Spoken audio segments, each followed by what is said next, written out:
Hello friends, I am Priyanka and you are watching Priyanka's teaching. Friends, today I am going to explain you a poem given in the book of class 2 New Oxford Modern English. Friends, the title of the poem is Brother and Sister, composed by Nicholas Hosberg. Friends, you all can see that this poem contains 4 stanza and each stanza contains 4 lines, means total 16 lines are there.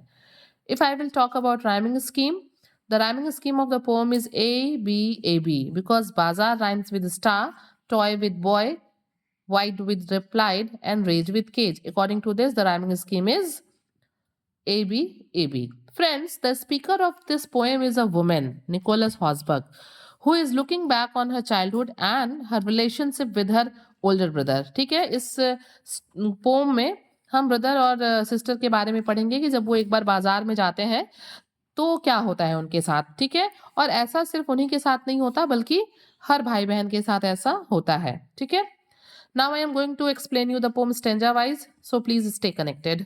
They walked along to the bazaar to find and buy a little toy. क्या होता है, एक भाई बहन है, you can see here in the picture, ठीक है। वो बाजार जाते हैं, वो दोनों एक दूसरे के साथ बाजार जाते हैं to find and buy a little toy. उनको क्या करना है, बाजार में खिलौने खरीदने हैं, ठीक है। और फ्रेंड्स एक चीज मैं आपको बता दूं, जो गर्ल्स होती हैं वो कुछ गर्लिश टॉय खेलना चाहती हैं, जैसे डॉल से खेलना चाहती हैं और किचन सेट से खेलना चाहती हैं, जबकि जो बॉयज होते हैं वो बॉयज टॉय यूज करते हैं, जैसे गन यूज करते हैं, जैसे कोई व्हीकल यूज कर सकते हैं, ठीक है। तो वही यहाँ पे कुछ ऐसा होता भी है। She spied a pretty silver star. जो गर्ल है, स्पाइड मीन सॉ, वो एक प्यारे से सिल्वर कलर के स्टार की तरफ देखती है। He wanted something for a boy. और जो लड़का है वो कुछ ऐसा खिलौना ढूंढ रहा होता है जो बॉयज के लिए सुटेबल हो। She is used for the girl and he is used for the boy. Means according to themselves, वो दोनों अपने अकॉर्डिंग जो है चीजों को देख रहे हैं और पसंद कर रहे हैं। Star, she cried her eyes open wide. और जो बहन है, जो लड़की है, वो स्टार की तरफ देखती है, उसके मुंह से स्टार निकल जाता है, वो जोर से बोलती है स्टार। और स्टार को देख के जो उसकी आंखें हैं वो बड़ी बड़ी खुल जाती हैं। No tractor, said he in a rage. और गुस्से में फिर लड़का बोलता है नहीं स्टार नहीं tractor. That is not very nice, she replied. और तभी जो गर्ल है यानी कि जो सिस्टर है वो कहती है नहीं, वो जो ट्रैक्टर है वो बहुत अच्छा नहीं है। Then they growl like lions in a cage.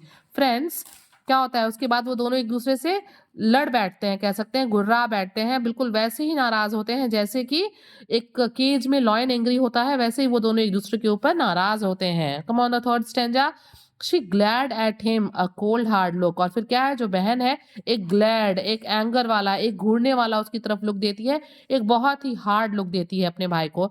But it made him grumble some more. लेकिन इससे क्या होता है, अपनी बहन के नाराज होकर देखने से जो भाई है वो थोड़ा और कंप्लेन करता है, वो थोड़ा और बड़बड़ाता है, थोड़ा और मटरिंग करता है। Okay, just then she saw a splendid book. और तभी जो है, जो लड़की है, जो बहन है, उसका जो ध्यान है वो एक बहुत ही अच्छी सी शानदार किताब स्प्लेंडेड बुक की तरफ उसका ध्यान चला जाता है। वो देख लेती है उसे। In front of them right by the door. और वो कहाँ है, वो किताब उनके ठीक सामने डोर के राइट साइड में रखी हुई है। Okay, now come on the fourth and the last stanza of the pome. It's quite perfect, she cried out loud. और जोर से जो बहन है वो चिल्ला उठती है कि हाँ, ये जो बुक है ये हम दोनों के लिए परफेक्ट है। So let's buy it for you and me. और तभी भाई कहता है ठीक है चलो फिर इसको एक दूसरे के लिए हम लोग खरीद लेते हैं, अपने लिए भी और तुम्हारे लिए भी। तो फ्रेंड्स बुक्स तो ऐसी चीज होती है ना जिसको हर कोई यूज कर सकता है, हर कोई पढ़ सकता है, उसे बॉयज भी पढ़ सकते हैं, गर्ल्स भी पढ़ सकते हैं। तो क्या होता है, एक म्यूचुअल अंडरस्टैंडिंग हो जाती है दोनों की, और वो दोनों जो है आपसी सहमति से बुक खरीदने के लिए अग्री हो जाते हैं। That is when brother laughed and बो। और ये सुनते ही जो ब्रदर है उसका वो खूब जोर से हंसता है कि वो बुक्स परचेज करने जा रहे हैं, और लाफ एंड बो एक अच्छा सा गेस्चर देता है हैप्पीनेस वाला। They bought it and went home for T. वो दोनों जो है किताब को खरीदते हैं और किताब खरीद के वापस घर चले जाते हैं चाय पीने के लिए। Nicholas Hausberg. फ्रेंड्स आप देख सकते हैं कि किस तरीके से जो ये भाई बहन है मार्केट में जाते हैं, वो अपनी अपनी चीजों को देखते हैं, पसंद करते हैं, और फाइनली क्या होता है, वो म्यूचुअल अंडरस्टैंडिंग से एक बुक खरीद लेते हैं। So we can say that the moral of the poem is that the poem is might underscore the importance of familial bonds, the consequences of actions, और the value of understanding और forgiveness। क्या करना चाहिए हमें एक दूसरे को, परिवार में, फैमिली में, चाहे वो भाई बहन हो या कोई भी रिलेशन हो, उसमें हमें क्या करना चाहिए, एक दूसरे को समझना चाहिए, एंड फॉरगिवनेस, एक दूसरे को माफ भी करना चाहिए. So friends, if you like the explanation, please do share to others, and very thank you for watching. Very